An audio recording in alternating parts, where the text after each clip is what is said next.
Eu falo que antes da gente pensar na inclusão, a gente tem que pensar na não exclusão, que isso é fundamental. Perfeito. Então a gente não pode excluir. Então o primeiro passo é esse. 76% dos lares brasileiros são sustentados integral ou parcialmente por um profissional 50 a mais. Então é um impacto geral.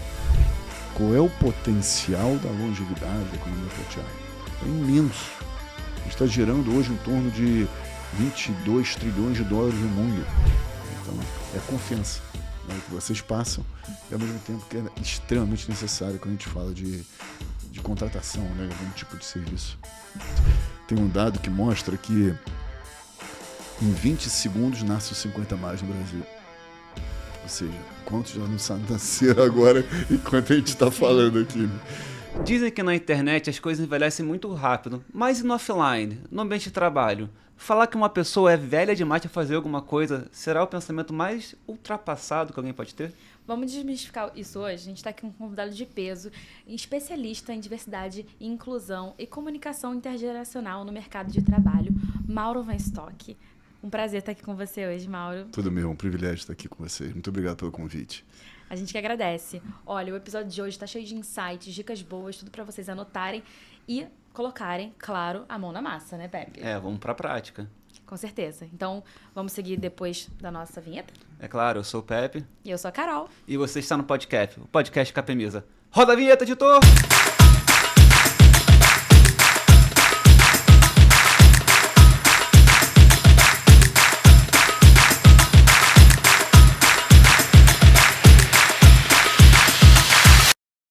Estamos aqui então com o Mauro, nosso convidado especial de hoje. Bem-vindo. Vamos começar falando sobre, ser um dos influenciadores mais importantes quando a gente está falando sobre diversidade e inclusão da América Latina. Tudo bem, Mauro? É um prazer estar aqui, muito obrigado pelo convite e ainda mais falar sobre esse tema que é extremamente gratificante. Conta um pouquinho pra gente, então, como é que é receber tanto prestígio assim quando se trata de um tema tão importante pra gente. Eu acho que é muito mais baseado no conteúdo que eu transmito, né, principalmente no LinkedIn, em que a gente tem quase 80 mil seguidores lá, e a gente vai trazendo números, pesquisas, estudos, para mostrar que a integração entre as gerações, a comunicação entre elas, a gente está falando de 5 gerações no mesmo mercado de trabalho, como que isso influencia e impacta diretamente no resultado das organizações e também no bem-estar daquele colaborador. Então, através desses conteúdos, o LinkedIn foi percebendo que essa abordagem é extremamente pertinente e importante, e aí começou a dar alguns selos de Top Voice e veio esse reconhecimento também, que é global. Eu sou o 16º influenciador do mundo em diversidade e inclusão. Uau! Isso de forma genérica, né, e não apenas a diversidade etária. Então, para mim é um privilégio, uma honra estar nesse seleto grupo, né, de profissionais. É uma honra pra gente também estar aqui falando com você, né? Vocês são tão relevantes. Sim, hoje a gente vai ter muito que aprender com você e, obviamente, se você está ouvindo esse papo aí, anota tudo que você vai precisar de saber desse capital tão importante que é o capital humano, né? Esse recurso valioso para as empresas. Você também é sócio fundador do Hub 40+. Queria saber para você qual que é a importância de fazer uma consultoria tão focada para esse profissional que já passou dos 40 anos. Esse profissional, muita gente fala, né, que a vida começa aos 40. E eu falo que a vida começa quando a gente nasce, né, que é totalmente diferente. Mas como tem essa barreira dos 40 anos, que é invisível, mas para muitos profissionais isso acontece, a gente tem que desbloquear ela. Tem que desconstruir, muitas vezes, o mindset daquele profissional, daquela pessoa, para que ela siga em frente. E aí há um dado que é muito relevante, que é a expectativa de vida. Antigamente a gente se aposentava aos 45, 50 anos, né? Porque a gente vivia mais ou menos até essa faixa etária. Se a gente vai viver o dobro desse tempo, o que a gente vai fazer ao longo de mais 60 anos de vida? Então esse profissional precisa entender que, primeiro, ele tem experiência. Segundo, ele precisa ser relevante, até financeiramente, para a família dele. E terceiro, que ele tem uma vida toda para poder atingir a sua plenitude e viver na sua mega vida que ele pode ter, né? E não apenas restringindo a vida aos 40 anos. Então é muito pequeno, né? A gente tem que pensar grande, tem que pensar que a gente pode impactar muito mais gente né, com essa abordagem muito diferenciada. Falando um pouquinho de impacto, chegar em novos lugares, mesmo com uma idade um pouquinho mais elevada, você foi jurado no Hackathon na NASA. Queria saber como que foi essa experiência. Eu fui jurado durante 2 anos do Hackathon da NASA, que é o maior hackathon do mundo, que é a maior maratona de empreendedorismo do mundo, e sou parceiro da Copa do Mundo de Startups também. Então, para mostrar até mesmo que eu não tenho nenhuma formação em tecnologia, nenhuma, zero, e ao mesmo tempo estou entrando num ambiente totalmente inovador. E a gente poder avaliar essas startups, poder participar desse tipo de evento, para mim é extremamente valioso, em termos de aprendizado também. Essa troca é riquíssima. E a mesma coisa acontece em outros segmentos que eu atuo. Eu atuo com varejo, eu atuo com RH, eu atuo com saúde. E hoje a gente tem uma terminologia que a gente chama de nexialismo. O que é isso? A gente está circulando em vários ambientes diferentes. Eu tenho, só para deixar muito claro, 56 anos.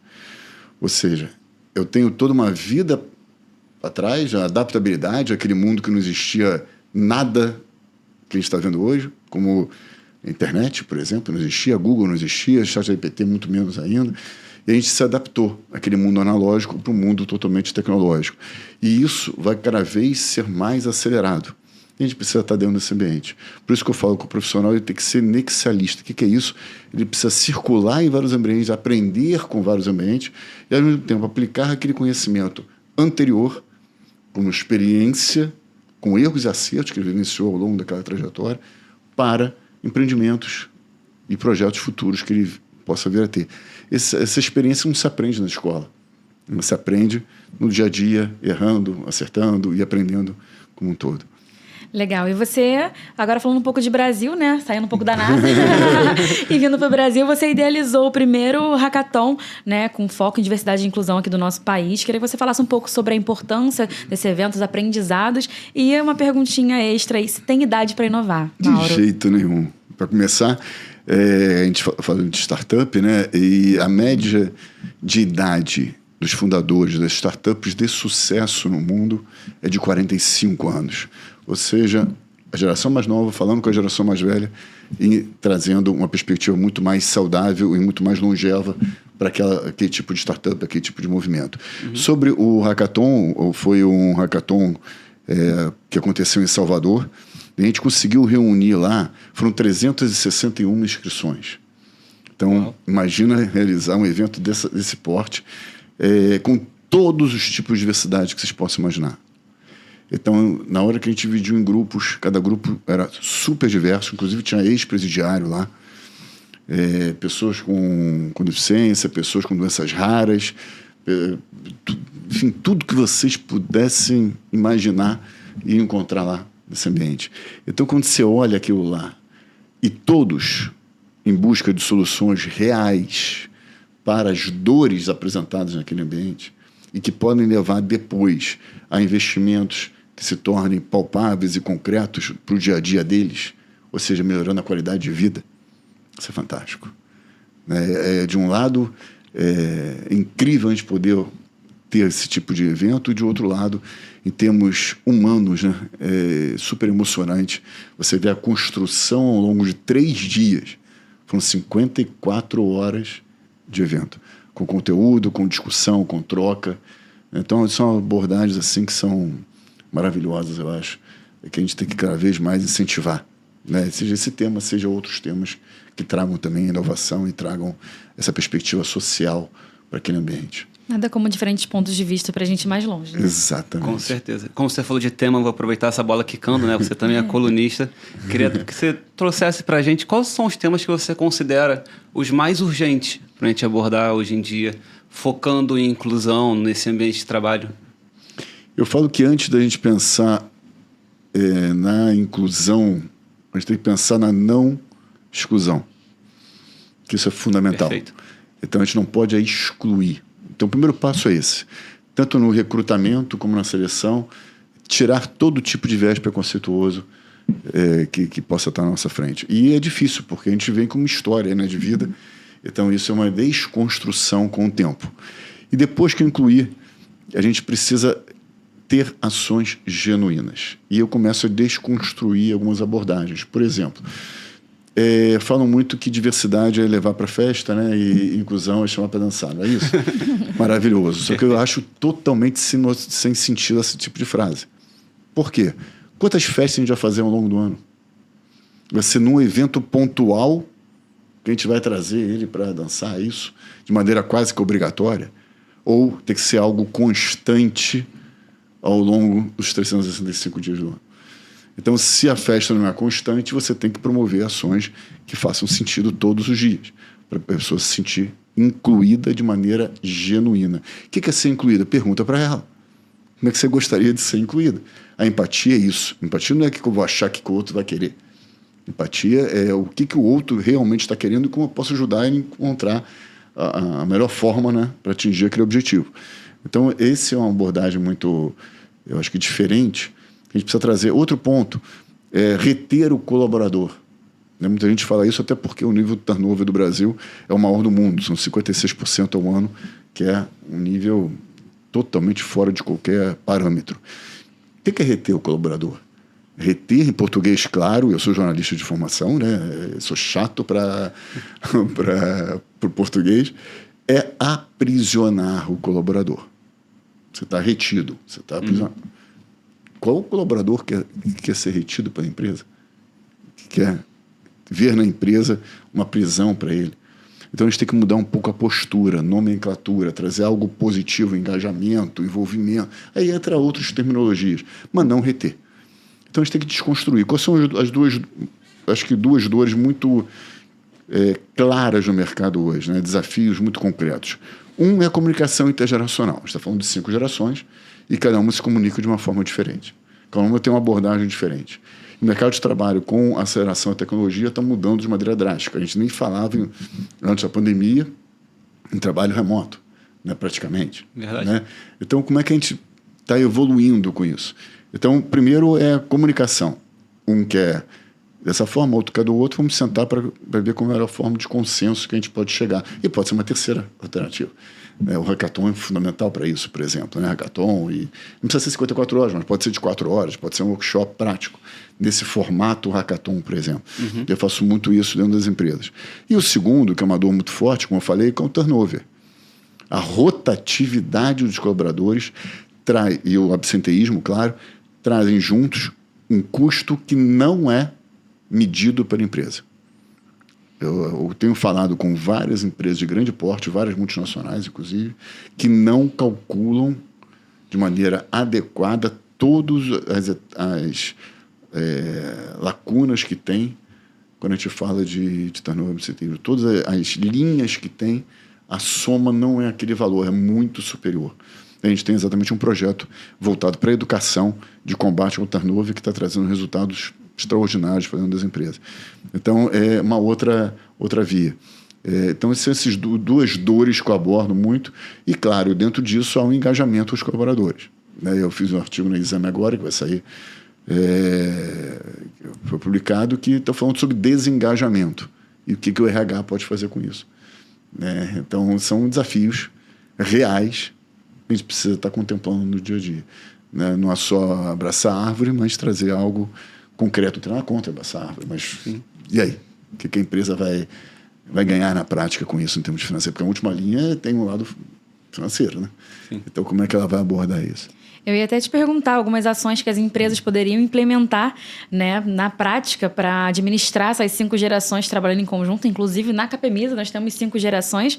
Mas você já falou tudo sobre essas ações. Eu espero que vocês tenham anotado. Se não anotou, volta um pouquinho o vídeo e anota, porque já são ações realmente que são práticas, né, de implementar. Práticas no sentido de possíveis de implementação, que as empresas realmente precisam ficar atentas, né, Pepe? Com certeza. Eu acho interessante na Capemisa, quando desenvolve um projeto, que tem 5 gerações atuando no projeto, você consegue ver diferente tipo de visão. Isso. Faz que você consiga entender diferentes tipos de usuários para aquele problema que você está tentando resolver. Então, a inovação também caminha com a inclusão, né, em paralelo. Isso, exatamente. A pluralidade, porque cada um de nós veio de um lugar diferente, tem uma realidade diferente, tem um conhecimento diferente, é tudo diferente. Então, isso é riqueza. Quando você traz uma abordagem, você traz uma outra abordagem e tem a minha, são 3 formas de ver diferentes. Então, o nosso desafio está como é que a gente vai juntar a especialidade dos três, Sim. que são totalmente diferentes, e tem que ser diferentes para a gente chegar no... Imagina se a gente pensasse tudo igual. A gente não ia inovar, não ia conseguir trazer algo diferenciado. Isso é fundamental. Mas você falou das ações que podem ser. Primeiro é a transparência. Como é que a empresa trabalha? Isso é muito claro. Né? Nomenclaturas que devem ser utilizadas no caso da diversidade e inclusão, né?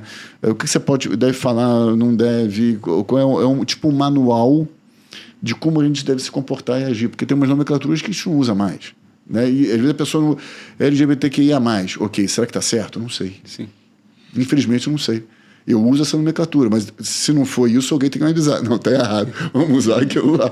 Né? Porque às vezes tem mais letrinhas, está tudo certo. Então vamos usar aquilo que é certo. Mas por isso tem a ver um letramento em todas as questões da inclusão e da diversidade. Segundo, feito isso, como é que está a relação e o intercâmbio de conhecimentos e experiências entre o mais velho da empresa e aqueles que estão entrando? Para quem está entrando, conversar com o mais velho é fantástico. Né? Olha, 20, 30 anos de empresa, eu sei que a Misa tem gente, né, até com mais tempo que isso. Olha tudo que passou, né? Olha tudo que ele conquistou, tudo que ele fez. Então, para quem está entrando, é fantástico poder conversar com profissionais mais velhos. E para quem é mais velho, a abordagem do mais novo, né, o ritmo, a forma de se comunicar, é sempre um aprendizado. E algo tecnológico, talvez, que o mais novo possa também devolver para o mais velho. Então, é uma troca que é riquíssima em ambos os sentidos. Eu até falo que mentoria reversa não existe, ou não deveria existir. Isso é mentoria bilateral, mentoria cruzada, e ok, porque os dois saem ganhando com isso. Eu já fiz cerca de 800 mentorias nos 3 últimos anos, para executivos de grandes empresas. E é exatamente isso, a gente aprende muito com os outros. Agora, por que eu falo que a reversa não tem muito sentido? Porque a reversa embute que o primeiro é o mais velho dando mentoria. Por que isso? Porque não pode ser o mais novo. Só que nosso raciocínio meio que preconceituoso já tem isso no nosso mindset. Então, o segundo passo são mentorias, por exemplo. Um outro, squads, né, hackathons, que promovam a integração entre as equipes. Eu falei primeiro no individual e agora estou indo para a equipe. Né, troca mesmo. Que desafios a gente tem que resolver? Como é que é a melhor forma de a gente atuar dessa maneira? E um outro aspecto é quando o trabalhador, por qualquer razão, vai ser desligado. Pode ser aposentadoria, pode ser qualquer razão. O que ele vai fazer na hora que ele está saindo? Ele quer algum tipo de apoio da empresa? Então, isso é fundamental. Eu fiz para uma grande empresa uma capacitação, por exemplo, sobre LinkedIn. Né, se a pessoa vai empreender ou se vai continuar a CLT, não me cabe. Mas a gente está falando de networking, de marca profissional, de uma ferramenta que tem 85 milhões de usuários no Brasil. Então, a perspectiva de atuar de maneira mais intensa no mercado de trabalho, ela continua quando você tem esse tipo de capacitação. É só um exemplo. Mas podem ser outros tipos também de abordagens em que a empresa pode fornecer e ter uma marca empregadora, né, bem consolidada. E a Capemisa é um exemplo disso. Né? Melhores empresas para se trabalhar, né, desde que eu me entendo por gente. Né? Então... Bacana. E falando agora um pouco sobre sentimentos, né? O que mais te motiva você a fazer esse trabalho? O que mais brilha o seu olho quando fala sobre o trabalho que você atua? Eu acho que o impacto que a gente vem causando, né? Seja nos 40+, seja até no público mais jovem, percebendo que a longevidade é uma dádiva. Né? Então, muitas vezes a gente não percebe isso. E esse respeito entre todas as idades, entre todas as diversidades, tem que fazer parte do nosso dia a dia. Isso eu até defendo que a gente tem que ir na educação mais básica, né, trabalhar isso ao longo do tempo, porque isso é do ser humano. A gente precisa entender como funciona esse processo desde pequeno para poder não reproduzir qualquer tipo de viés preconceituoso. Agora, ver o outro lado, as conquistas do outro, né, muitas vezes, o avanço que o outro teve, para mim é espetacular. Eu vou citar um exemplo só de uma mentoria que eu fiz, claro. De uma plataforma grande, e eu tinha que fazer 3 mentorias com ela, e foi no meio da pandemia. Então, ela tinha sido demitida, é uma pessoa do interior, a mentoria voluntária essa, do interior de São Paulo, é uma zona meio afastada lá de São Paulo.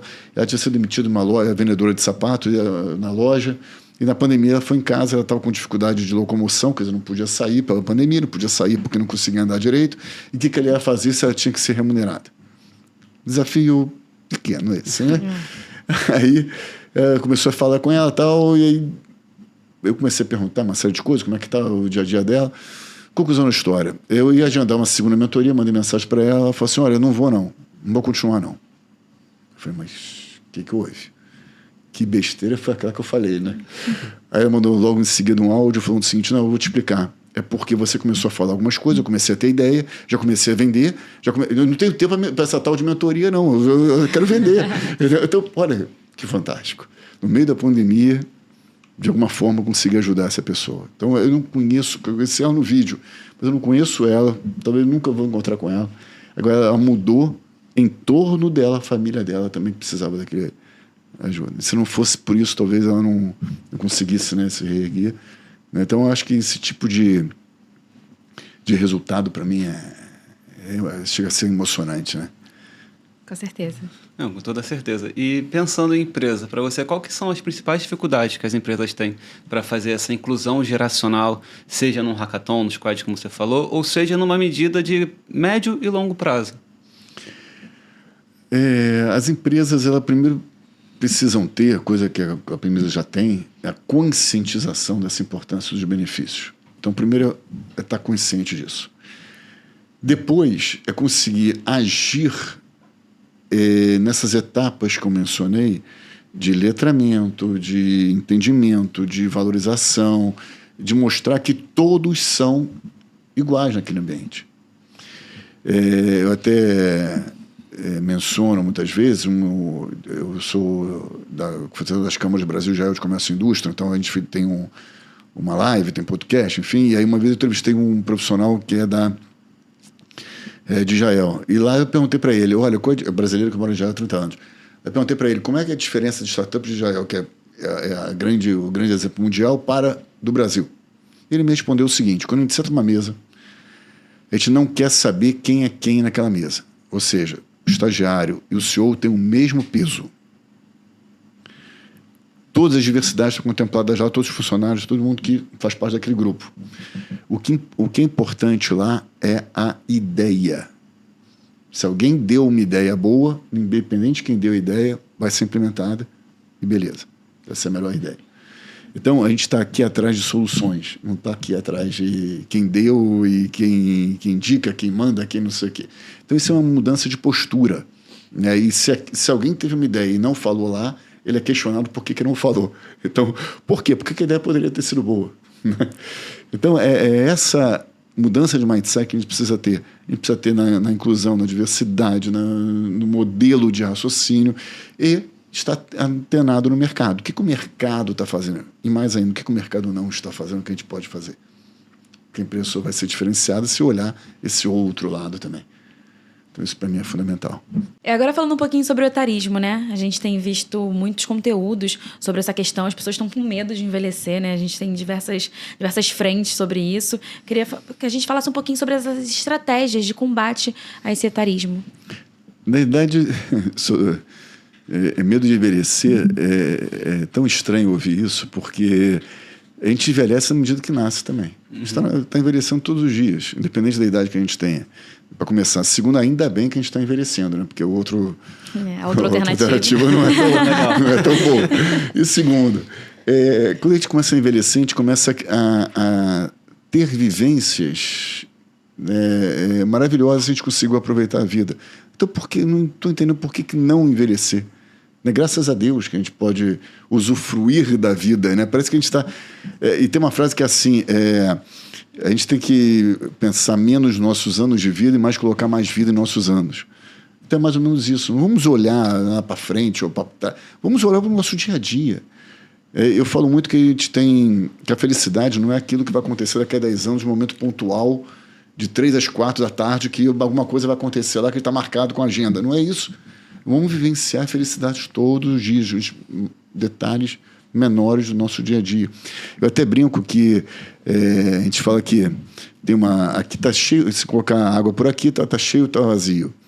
Depende, né? Cada um vai olhar. E eu falo que o mais importante do que o que está aqui dentro é que você tem isso.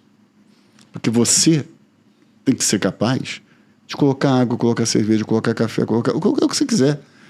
Dependendo do dia. Se for colocar uma coisa, eu vou colocar outra. Mas cabe a você, não a mais ninguém. O mais importante é você ter a vida aqui. E aí você vai encher a vida como você achar mais conveniente. Perfeito. A felicidade está no caminho, não na chegada, né? Na linha de chegada. Isso. Maravilha. Exatamente isso. Tem gente que tem 80 anos e começou a... Tem muitos profissionais e pessoas que se reinventaram totalmente com 80, com 90 anos e está tudo certo. Por que tem que colocar um bloqueio para a idade? 50 isso, né? Tem muitas mais mulheres, né? Você tem que casar com tal idade, tem que ter filho com tal idade. Onde está isso? Está escrito onde isso? Vamos parar de ficar repetindo mais do mesmo. Isso aqui é tão... Que nem gerações também, né? Gerações são blocos estereotipados que são colocados de acordo com o ano do nascimento. Beleza, quem nasceu em dezembro de um ano é totalmente diferente de quem nasceu em janeiro do outro. Então, não é assim, né? Um é nativo digital, o outro não entende nada de tecnologia. Como assim? Diferença de um mês de... Então não é bem assim que a coisa flui. Cada um vai... Uma vez o G1 colocou qual é a sua geração? Um quiz. E aí foi o primeiro, acho que ia fazer aquele teste lá. E aí deu que eu sou da geração milênio. Opa, beleza. Ok, eu sou da X, eu não sou da milênio. Então a gente está... Na realidade a gente tem várias gerações na gente. Se parar para pensar, a gente é baby boom, a gente é X, a gente é Y, a gente é Z. Se eu lido com inteligência artificial, eu não posso ser a beta, eu não posso ser a gama, que está vindo aí, não posso ser... Posso ser o que eu quiser. Sim. E dentro das empresas, quais estratégias contra o etarismo que elas podem analisar e implementar para que isso não seja um impeditivo, como a gente falou, né, para alavancar, inovar, crescer juntos? Eu acho que é exatamente não olhar para a idade. Você não precisa olhar para a idade. Não precisa olhar para a entrega de cada um. E como um pode contribuir para o outro. Como a experiência de um contribui para a inovação do outro. Como a inovação pode contribuir para a experiência. E juntando tudo, você tem uma riqueza muito grande de soluções. Então, quando eu falo do squad, quando eu falo de hackathon, quando eu falo da troca, quando eu falo de mentoria, eu estou falando de trocas. Quanto mais implementadas forem essas trocas, mais rica vai ser a abordagem. Mais interessante e com soluções muito mais assertivas para o dia a dia daquela empresa. Então, tirar primeiro o viés preconceituoso, né? Ser o mais isento possível. E depois, lá dentro, promover uma inclusão real. Será que alguém quer mesa de ping-pong hoje em dia? Ou quer um benefício que seja mais atrelado à necessidade personalizada daquela pessoa? Então, vamos pensar o que faz sentido hoje, até mesmo com o envelhecimento, quando a gente fala de geração sanduíche, que cuida dos filhos dos pais simultaneamente. Né? Como é que estão meus pais em termos de saúde? Será que o plano de saúde pode cobrir eles? Ou a geração mais nova que não quer ter filho? E aí, eu estou tendo um benefício que para mim não é útil. Então, como é que fica essa... Então, a empresa tem que perceber um pouco como é que funciona o mercado, exatamente para poder entender o que faz mais sentido para aquele colaborador. E com isso, aí ele vai fidelizar mais o colaborador, ele vai engajar mais, ele vai aumentar a produtividade, consequentemente, do colaborador, e vai trazer mais lucro para a empresa, em todos os segmentos de atuação. Você falou disso, da pessoa sanduíche, né, que cuida do filho e do pai. A gente vê muitas pessoas com 80 a mais que ainda são principais responsáveis financeiros por uma casa. A gente até recentemente lançou um seguro de vida, o Capemisa Viva, que um dos grandes diferenciais é ter cobertura para pessoas com até 85 anos. E a gente vê que existe muita exclusão, tanto no seguro de vida quanto nos planos de saúde, que ficam muito caros ou quase inacessível para esse tipo de pessoa com esse determinado tipo de idade. As empresas, elas pecam ao ignorar a chamada economia prateada? Excelente pergunta. Primeiro, um número concreto. 76% dos lares brasileiros são sustentados integral ou parcialmente por um profissional 50 a mais. Então, é um impacto geral. Outro ponto, a economia prateada. Foi ótimo que você tocou nesse ponto, porque é um mercado que está em crescimento avassalador. Não estou nem falando grande, não. Avassalador. E pouquíssimas empresas estão olhando para ele.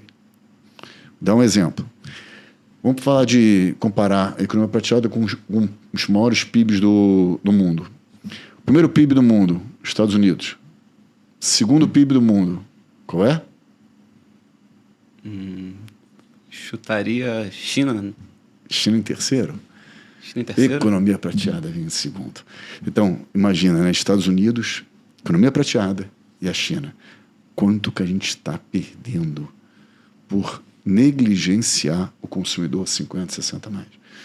Então, é impressionante. A fidelização desse consumidor é muito grande. E se você começa a oferecer serviços diferenciados, você ganha o mercado naturalmente. Né? E tem empresas, que evidentemente não é a Capemisa, que estão sofrendo agora de etarismo econômico. Na justiça, consumidores estão entrando lá exatamente pelo bloqueio de consumidores. Não estou nem falando de colaboradores. Consumidores mais velhos, com plano de saúde, muitas vezes. Então, bloqueio. Imagina, se a pessoa tem 60, 70 anos, como é que vai ser um plano de saúde dela? Então, são questões assim que tem que olhar para esse mercado. Qual é o potencial da longevidade da economia prateada? É imenso. Está gerando hoje em torno de 22 trilhões de dólares no mundo. Bastante coisa. Então, a gente tem que perceber isso. E o maior poder aquisitivo está com 50 mais. As principais compras, o maior volume de compras na internet está com 50 mais. Então, vamos aproveitar isso. Viagens, né? Outro segmento, né? Quem mais viaja são 50 mais, 60 mais, principalmente. Né? Então, vamos olhar para os segmentos, vamos ver qual é a dor de cada um desses segmentos. Né? E nessa área financeira, por exemplo, é um mercado impressionante, porque poucos são aqueles, vocês sabem muito melhor do que eu, que planejam, né, aposentadoria, planejam outros tipos de base financeira lá atrás. Então, quanto mais trouxer essa realidade, né, educação financeira e todos esses aspectos, mais a empresa vai ser sólida e vai ser uma parceira desse cliente, né, para a vida toda. E isso vai se traduzir em outras gerações que vêm atrás. Né? Então, é a confiança, né, que vocês passam e, ao mesmo tempo, que é extremamente necessário quando a gente fala de contratação, né, de algum tipo de serviço nesse sentido. Perfeito. E você falou sobre o financeiro, né? A parte financeira que é importantíssima. Então, a nossa população está envelhecendo. Que bom. Estamos envelhecendo, né? Dados mostram que a nossa expectativa de vida está cada vez maior. Eu queria que você falasse um pouquinho, na verdade, para a gente sobre essa questão da importância de uma saúde financeira, de uma educação financeira para as fases mais avançadas da nossa vida. Imagina o seguinte, que a gente tem alguns desafios para chegar até os 100 anos. Vou pegar 100 anos como base, porque, na verdade, se a gente fizer o cálculo de 1940 para cá, a gente vai viver até os 106 anos muito facilmente, né? Sem os avanços da tecnologia e sem os avanços da medicina. Então, só fazer um cálculo simples. Mas vamos lá. Quais são os desafios para chegar até os 106 anos ou 100 anos? Primeiro, saúde física, saúde mental, né, emocional, saúde relacional, que já foi demonstrado que as relações positivas fazem toda a diferença. O combate ao etarismo, claro que você tem que ter um mindset livre, né, de preconceito, e a saúde financeira, que como a gente vai se sustentar ao longo de mais... Imagina, né, que a pessoa trabalhou durante 30 anos e agora vai ficar em casa por mais de 30 anos, por exemplo, de vida. Ela vai conseguir sustentar? Se a resposta é não, ou pelo menos para 99% dos casos, né, tirando os bilionários da vida, então o que ele vai fazer? Então a gente tem que planejar nos primeiros 30 anos como vai ser nossa reserva financeira ao longo dos outros 30 anos que vem por aí. Né? Então, eu acho que é fundamental que a gente comece a pensar nisso. E tem que pensar nisso agora, independente da idade que a gente tenha. Quanto mais cedo, melhor, naturalmente. Né? O futuro é hoje, né? Exatamente. Tem que pensar nele hoje, senão pode ficar tarde. Exatamente. E falar em futuro muito rapidamente, tem um dado que mostra que em 20 segundos nasce os 50 mais no Brasil. Ou seja, quantos já não nasceram agora enquanto a gente está falando aqui, né? Tá impressionante esses números, né? Que a gente não tem noção. Os 40 mais no Brasil, por que 50? 50 mais no Brasil são 55 milhões de brasileiros. Então é impressionante, né? Como esse público está crescendo e é um público extremamente maduro, né? Que quer comprar, quer adquirir produtos, quer viver e quer fazer acontecer todos os dias, né? Com certeza. E a gente sempre diz aqui no nosso podcast que o exemplo é uma coisa que puxa muito as pessoas a querer se inspirar. Você já escreveu e editou biografias. Queria que você trouxesse para a gente algum exemplo de histórias de inclusão que você viu. No caso da biografia, por exemplo, tem 2 histórias que me impactaram muito. Eu faço várias biografias e livros, enfim. Acabei de lançar um livro agora, vai ser lançar um outro agora também. 2 seguidos, estou até meio tonto com a lançação de livro. A primeira era de uma...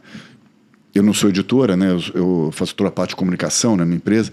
Então, a gente produz o livro do início até o final do livro, entrega os livros prontos. E foi interessante que entrou uma menina no nosso escritório, que tinha 19, 20 anos. Ela queria editar um livro lá, fazer tal de poesia. A gente não entra no mérito do conteúdo da poesia, né? A gente vai viabilizar o sonho dela. E aí a gente começou a mostrar para ela, vai ficar aí, acaba, foi o processo todo do livro, e chegou no final, antes de imprimir, a gente mostra o que a gente chama de boneca, né? O layout do livro, né? E aí ela começou a chorar. Chorava. Eu falei, houve alguma coisa aqui. Depois de meia hora, porque não era aprovar ou não aprovar, aquilo estava praticamente aprovado. Então, algum sentimento estava aflorando naquele momento. E aí, ela conta pra gente, quando se acalmou um pouco, que o pai dela falou que ela nunca seria nada na vida. E naquele momento, ela era uma poetisa, uma autora de livro, e ela era alguém, na opinião dela. Então, olha como, às vezes, uma geração impacta diretamente na outra, e ela conseguiu, com as forças que ela tinha naquele momento, superar, né, aquele desafio. E aquilo lá não era um furo de papel.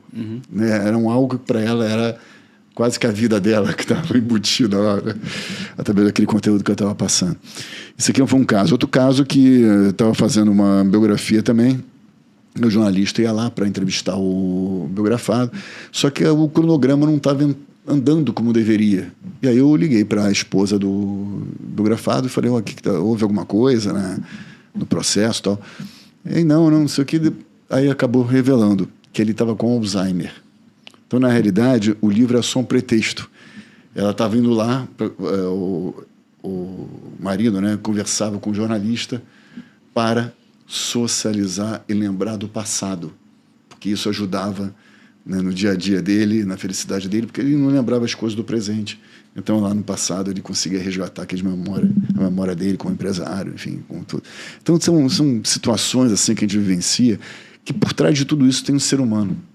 Então, isso que é incrível, né? A gente poder notar o quanto de impacto que a gente pode trazer, quanto mudança de vida, muitas vezes, que a gente traz, mudando um pouco o mindset, né? Trazendo uma abordagem um pouco diferenciada, né?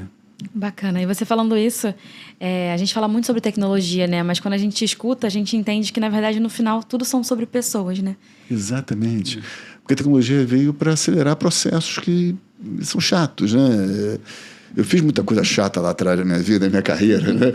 Só que aquilo lá que eu fiz lá atrás serviu para hoje. Eu fazia clipping, você não vai saber o que é, né? Mas clipping, né, de jornal que eu recortava o negócio lá quando eu comecei minha carreira. Mas a leitura que eu fazia lá, que era cada vez mais rápida, me facilitou hoje para atuar como jornalista, como colunista, enfim. Então isso é bacana, porque o aprendizado que eu tive hoje a gente coloca num chat qualquer e tem a resposta imediata. A gente não tem um raciocínio. E isso que é fundamental. A gente tem que pensar em cima das coisas, tem que raciocinar. Tem que escrever à mão, por exemplo, é um benefício emocional muito grande. Quem hoje tem esse tipo de atitude, né? Pegar naquela agenda do passado, né? Aquelas coisas e anotar, né? Coisas do dia a dia mesmo, né? Então, se expressar através da própria linguagem, isso é muito raro de acontecer. Né? Agora coloca na tecnologia, fala, manda pro celular, e a rapidez, a agilidade é o ponto crucial, né? E não o conteúdo que está sendo colocado. Sim. E focando também em conteúdo, aproveitando que a gente está aqui no YouTube ou no Spotify, não sei de onde a pessoa está ouvindo a gente, se você pudesse indicar alguns conteúdos, seja livro, série, podcasts, sobre inclusão e diversidade, para quem estiver querendo começar a entender esse assunto um pouquinho mais. Primeiro, o podcast Academiza, né? Primeira coisa que eu tenho que indicar, né? Evidentemente. Segundo, eu não vou falar do filme Sou Estagiário, porque quem não viu tem que ver, então já é chover molhado falar sobre esse filme. Mas tem O Preço do Amanhã, que é muito bacana, não sei se chegaram a ver, mas o Preço do Amanhã, ele traz uma perspectiva de que ninguém envelhece a partir dos 25 anos. E tudo é pago com tempo de vida. Então, como é que você fica o dilema, né, de pagar e viver menos? Né? Onde está a felicidade nessa história, né? Então, isso aqui é um tópico que eu acho que é bem interessante. Tem um documentário sobre aquele empresário americano que está gastando milhões para não envelhecer, né? Ou seja, rejuvenescer, que ele está querendo, que é uma outra polêmica também. Então são seriados assim que tem vários, depois eu posso até indicar, quem quiser me procurar, eu indico vários seriados que abordam essa temática de maneira bem polêmica e ao mesmo tempo instigante, né? Bacana. Perfeito. E hoje eu estou empenhada em falar sobre o futuro, né? Eu queria saber qual a sua opinião em relação ao futuro do mercado de trabalho, em relação à diversidade etária, diversidade geracional. Você hoje tem no mercado profissões que, quanto mais velho, na teoria, melhor. Exemplo, médico. Né? Quando você vai fazer uma cirurgia, você vai procurar um profissional que tem experiência. Advogado, é uma coisa. Piloto de avião, beleza. Agora, por que isso não pode ser incorporado no mercado de trabalho, ao dia a dia? Então, a gente tem que tirar um pouco essa perspectiva de o mais velho é assim, o mais novo é assim, esses rótulos que a gente está colocando. Se a gente conseguir entender que a abordagem plural e a troca é muito mais rica, a gente não vai ver a idade do outro, vai ver a entrega do outro, vai ver o que o outro tem de potencial, vai ver que o perfil daquele que está sendo contratado, por exemplo. E o segundo é que tem hoje, pelo avanço da tecnologia, vários modelos diferentes que não são necessariamente a CLT. Então você está falando de as a service, por exemplo, está falando de um tipo de consultoria, mas quem entra por essa linha, primeiro, tem que ter um conhecimento do que vai encontrar. Aí que está a grande dificuldade. Por exemplo, um profissional que trabalhou 30, 40 anos na CLT, na hora que ele vai sair da CLT, pelo etarismo, ou pela idade, ou pelo que for, ele vai ficar um ano sabático viajando o mundo, ok, beleza, se ele puder fazer isso, excelente. Mas depois, o que ele vai fazer quando voltar? Então aí ele começa a escolher consultoria. Sim, mas consultoria, você sabe que você tem que ter um jurídico, tem a parte fiscal, tem a parte de marketing.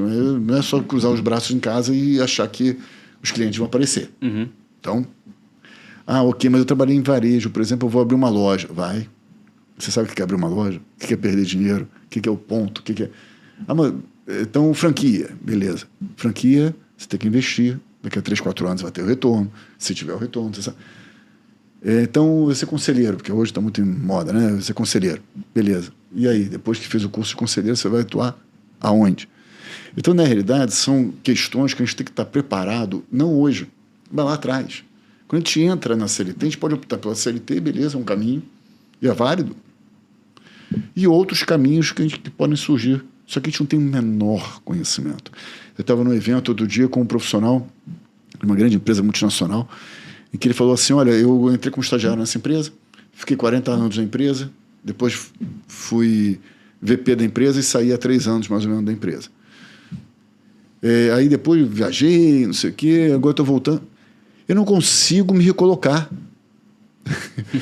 Eu não consigo nada, não consigo fazer consultoria, não consigo fazer nada. Por quê? Porque, claro, que ele ficou um tempo todo voltado muitas vezes só para aquela empresa e não abriu o horizonte em termos de conhecimento, em termos de abordagens diferenciadas. Será que ele está atualizado?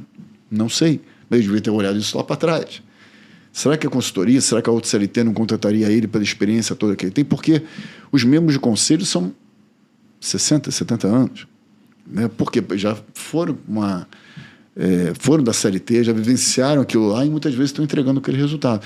Eu faço parte de um grupo chamado Diversidade em Conselho. Maravilha, vamos colocar os jovens também em conselho, vamos colocar outros em conselho. Exatamente isso que vai trazer riqueza para o conselho. Não é só pessoas mais velhas que tiveram experiência.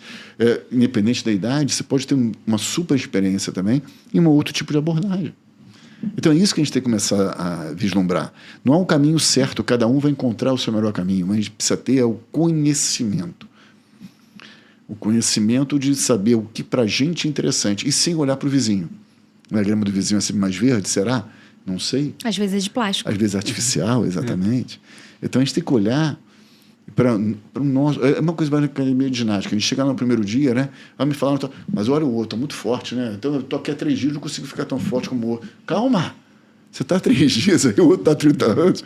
Né? Ou talvez o objetivo não seja ficar forte, seja emagrecer, então não tem nada a ver com o do outro. Então não vamos olhar para o outro, olha para a gente. A autossuperação, para mim, é muito mais importante. Quando eu comecei a falar sobre diversidade etária, eu não era jurado da NASA, né? Não era organizador de hackathon, nem coisa nenhuma, nem parceiro da Copa de Startup. Nada disso eu era. Isso aqui eu fui muito mais tarde. Eu entrei no evento sem saber o que era startup. Estou falando lá para trás. E aí entrei lá com um grupo, só tinha gente de 18, 19 anos. Eu falei, o que eu estou fazendo aqui? Eu era o mais velho do grupo. Eu olhei e falei, já estou aqui, né? Fazer o quê?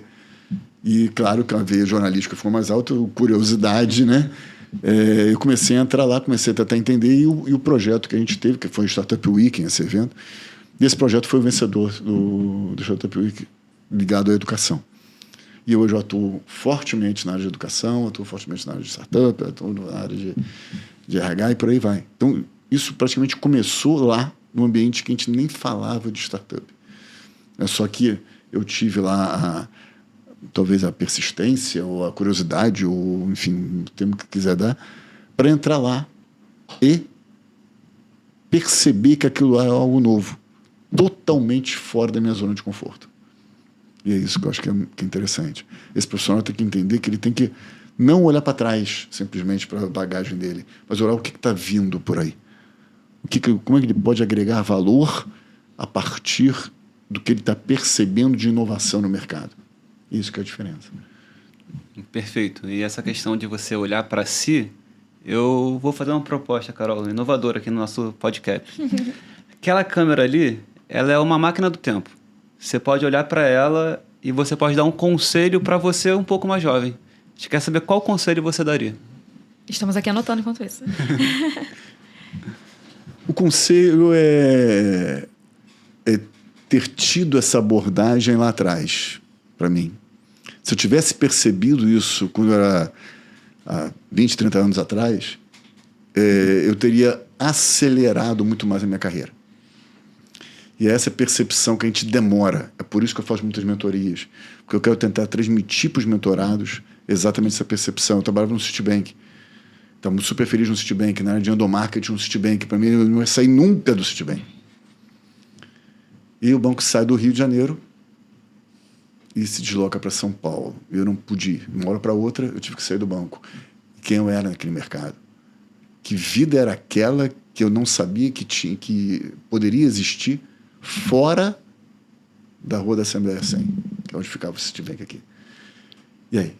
Então, se eu soubesse disso, dentro do Citibank eu já estaria fazendo algumas ações para que, na medida que eu saísse, e a CLT tem isso, a gente sabe que vai sair, ou melhor, a gente acha que nunca vai sair, mas a única certeza que a gente tem é que a gente vai sair. A gente não sabe quando. Então a gente tem que se preparar a todo momento, exatamente para quando chegar nesse dia a gente ter uma estrutura que permita alavancar novos voos para onde que a gente quiser ir, já validado lá atrás. Então eu falo muito de planos paralelos. Plano A, quer ser professor, quer ser palestrante, quer ser não sei o quê. Faça isso agora. Não é para colocar o plano B na gaveta e deixar lá parado na gaveta. Então, para mim, essa...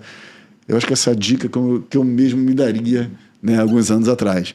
Que a gente agir pensando lá na frente. Coisa que eu não fiz, infelizmente, né? Legal. Eu queria que você desmistificasse um pouco também, agora falando com empresários, gestores, um pouco sobre a questão do profissional mais velho é um profissional caro. A gente escuta muito isso, então eu queria que você falasse um pouco sobre isso, desmistificasse um pouquinho essa teoria. Como eu falei, são tudo rótulos, né? A gente começa a colocar as coisas no dia a dia, fala, não, é caro, não vou contratar, outro não sei o quê, e começa não, porque tá grave, vai ficar grave, enfim, cada um tem uma postura. De onde surgiu essa ideia de profissional caro? Você fala, por exemplo, que o plano de saúde e tal é mais caro. Pode ser. Eu vou concordar. Um dos itens da lista. Agora, vamos pegar a permanência de cada faixa etária no mercado de trabalho. A média no Brasil é de 19 meses. O profissional não fica nem 2 anos, em média, na mesma empresa. Olhando pela faixa etária, o mais novo, de 18 a 24 anos, fica em média 9 meses e tecnologia 5 meses. E o mais velho, acima de 50 anos, fica 6 anos e 2 meses. Se a gente fizer um cálculo falando quanto custa a rotatividade desse profissional, a contratação de um novo profissional para aquela vaga que está sendo aberta, o recrutamento, a seleção, o treinamento, e o quanto os outros estão, muitas vezes, fazendo trabalho daquele profissional até chegar na contratação, quanto é a ambientação desse novo profissional que está lá. Se a gente pegar esse cálculo que ninguém faz, a gente vai perceber que isso aqui é muito mais barato do que contratar. Muito mais caro do que contratar um profissional mais velho. Não é muito, mas nem se compara. Porque o mais velho ele fica historicamente mais tempo na empresa. Então ele está acostumado a ficar 10 anos, 15 anos, 20 anos. Eu não estou dizendo do lado do profissional, estou falando do lado da empresa. Isso é fundamental. Vamos fazer essa conta na ponta do lápis. Quanto custa uma empresa que só tem profissionais mais novos? Por exemplo, ou mais velhos, na outra ponta também. Uhum. Quanto custa a falta de trocas de experiência e conhecimento de uma geração com a outra, nesse processo todo? Isso aqui não é inovação. Fizeram uma vez uma pesquisa pegando um desafio e colocando para profissionais mais novos, 2 aqui, e profissionais mais velhos, 2 profissionais mais velhos também aqui. E depois colocaram uma mistura aqui, mais novo com mais velho. E o resultado final desse aqui no meio foi muito mais assertivo do que cada uma das pontas. Então, quanto a empresa está perdendo com isso?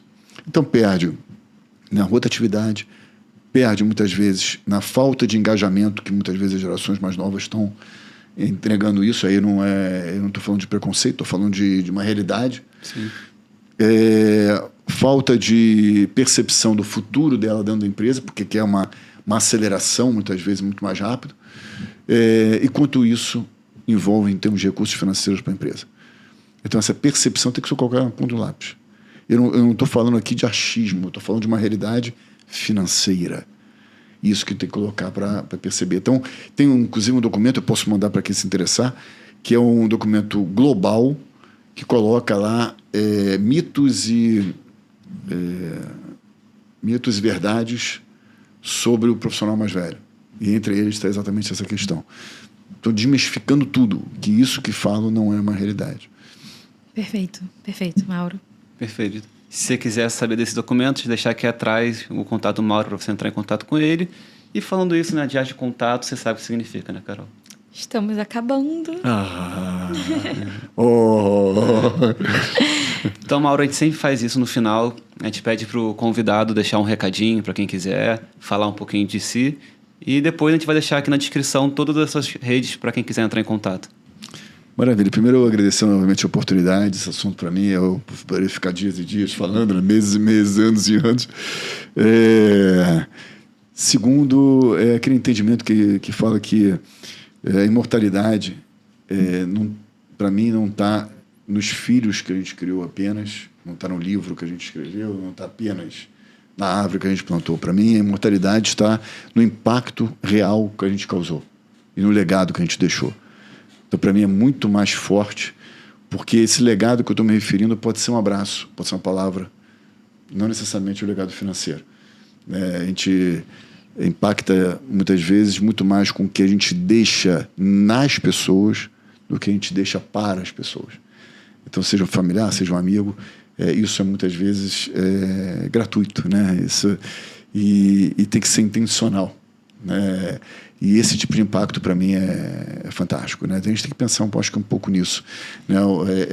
Tudo que a gente falou é super importante, mas entender que do outro lado está um ser humano. E se a gente consegue ajudar aquele ser humano de alguma forma, eu acho que a gente vai conseguir deixar um legado para ele e ele vai evoluindo também naquela área, né? Assim como a gente vai aprender com eles, porque todos aprendem e ensinam simultaneamente, né? Maravilha, Mauro. A gente agradece muito a sua participação aqui. Foi maravilhoso esse papo com você. Abriu muito a nossa mente também, né? Para diversos assuntos. Então, muito obrigada. E como o Pepe falou, suas redes vão estar aqui embaixo para quem quiser seguir. E a gente, Capemisa, você encontra aqui no YouTube. Então, segue nosso canal. LinkedIn, TikTok, Twitter, Spotify. Instagram. Tudo que você quiser. Facebook, mais um pouco. Né, Pepe? Então, é isso. Obrigada. Eu sou a Carol. Eu sou o Pepe e esse foi o Podcast. Até a próxima.